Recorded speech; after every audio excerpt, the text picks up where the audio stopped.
In the Navajo language, Yin Nadiushai translate to by means of it, it goes on all fours. While perhaps the most common variety seen in horror fiction by non-Navajo people, Yin Nadiushai is one of the several varieties of, specifically a type of anti-Ahniai. The legend of the Skinwalker is not well understood outside of the Navajo culture, mostly due to reluctance to discuss the subject with outsiders. Navajo people are reluctant to reveal Skinwalker lore to non-Navajos, or to discuss it at all among those they do not trust.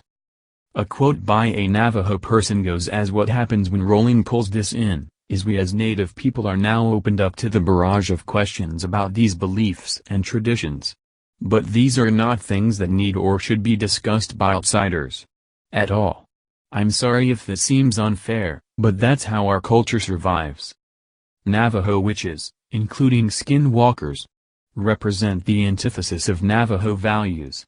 While community healers and cultural workers are known as medicine men and women, or by terms in the local, indigenous language, witches are seen as evil, performing twisted ceremonies and manipulating magic in a perversion of the medicine of the good work people traditionally perform.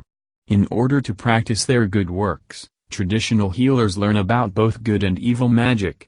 Most can handle the responsibility, but some people can become corrupt and choose to become witches. Animals associated with witchcraft usually tricksters such as the coyote, but can include other creatures, usually those associated with death or bad omens. They might also possess living animals or people and walk around in the bodies by locking eyes with them.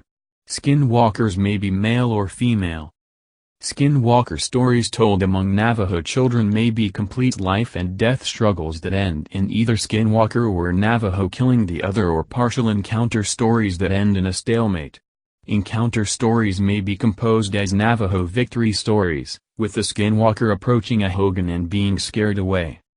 Non-Navajo interpretations of Skinwalker stories typically take the form of partial encounter stories on the road, where the protagonist is temporarily vulnerable, but then escapes from the Skinwalker in a way not traditionally seen in Navajo stories that take place away from home.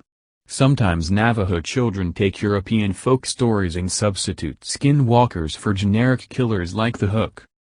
It is believed that Skinwalkers wear the skin of the animals they transform into. It is considered taboo to wear the pelt of any animal.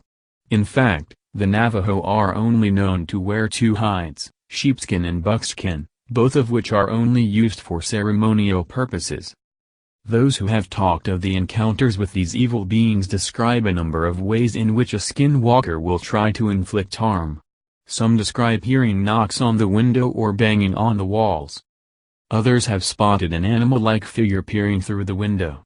According to Navajo Skinwalker legend, they are seldom caught. Those who do track a Skinwalker and learn of their true identity must pronounce the name of the evil one in full. Once this happens, the Skinwalker will get sick or die for the wrongs they have inflicted against others.